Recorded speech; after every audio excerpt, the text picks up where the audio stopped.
Hello नमस्कार दोस्तों, आप सभी का मेरे YouTube चैनल अनमोल ज्ञान विद आर के में हार्दिक स्वागत है। दोस्तों, मेरे YouTube चैनल की श्रृंखला जिसका नाम रोग एक उपचार अनेक में मैं डॉक्टर राजीव आपको बहुत बहुत हार्दिक स्वागत करता हूं। दोस्तों, आज की वीडियो में हम जानेंगे कि डायबिटीज यानी मधुमेह को आयुर्वेदिक उपचार पद्धति में किस तरीके से ठीक किया जाता है या आयुर्वेदिक औषधियों में इसके क्या क्या विकल्प उपलब्ध होते हैं। दोस्तों, चलिए वीडियो में आगे बढ़ते हैं और जानते हैं कि कौन कौन सी आयुर्वेदिक औषधियाँ जो होती हैं मधुमेह यानी डायबिटीज को कंट्रोल करने के लिए प्रयोग की जाती हैं। दोस्तों, इसमें सबसे पहला विकल्प हमारे पास जो होता है वो त्रिभंग भस्म होता है।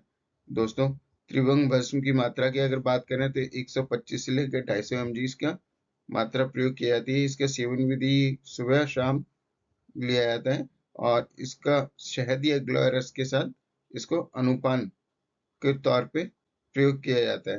अर्थात इसको शहद और गिलोय रस के साथ सुबह शाम 2 बार ले सकते हैं। दोस्तों, त्रिभंग भस्म से जो लाभ होता है वो इंसुलिन के स्राव को बढ़ा देता है, साथ के साथ ही रक्त शर्करा को नियंत्रित करता है।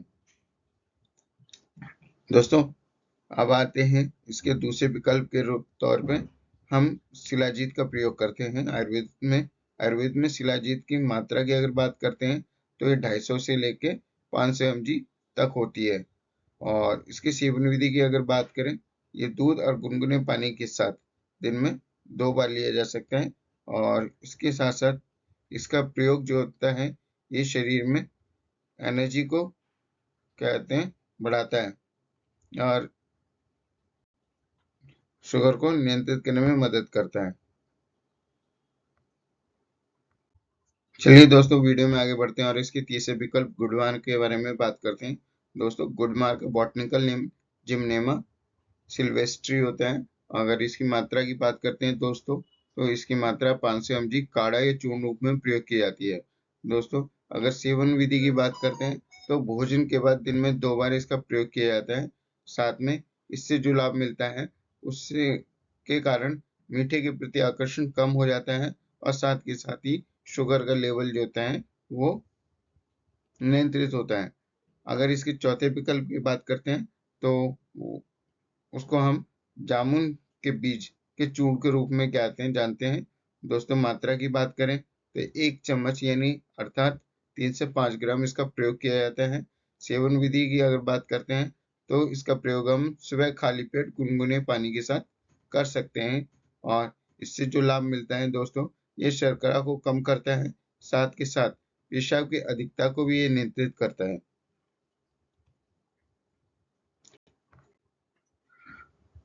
दोस्तों, हमारे पास जो पांचवा विकल्प होता है उसे हम मेथी दाना के नाम से जानते हैं और इसको इंग्लिश में फेनुग्रीक सीड्स के नाम से जाना जाता है।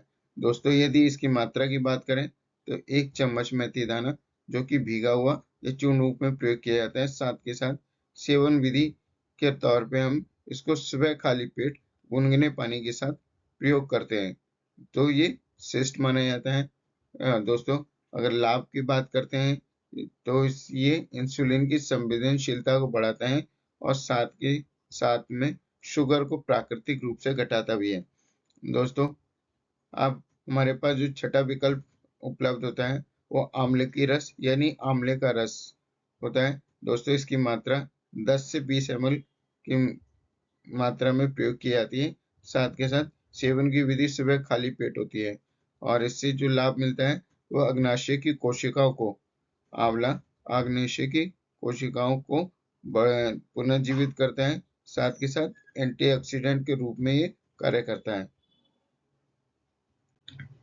दोस्तों, सातवां विकल्प हमारे पास जो उपलब्ध होता है उसको हम नीम करेला और तुलसी का रस के रूप में जानते हैं।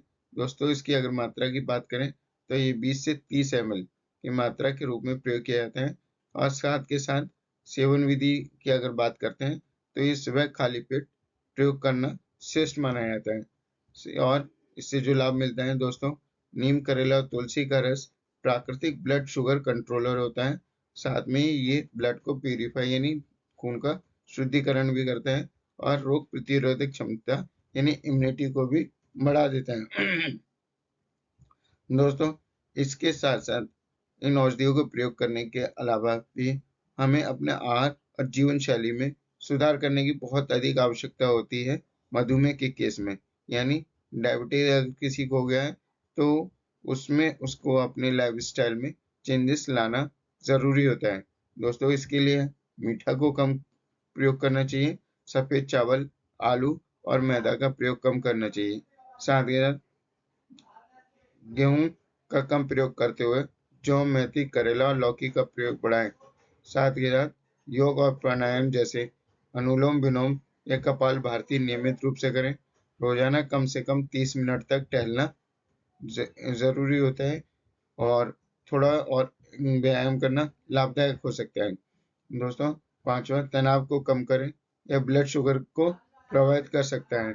दोस्तों, इसकी सावधानी की अगर बात करते हैं हम, तो दवाइयों का प्रयोग करने से पहले किसी भी आयुर्वेदिक चिकित्सक से सलाह जरूर ले लें, क्योंकि उसके बिना यदि आप दवाइयों का प्रयोग करते हो तो इन दवाइयों से आपको लाभ होने के बजाय हानि भी हो सकती है।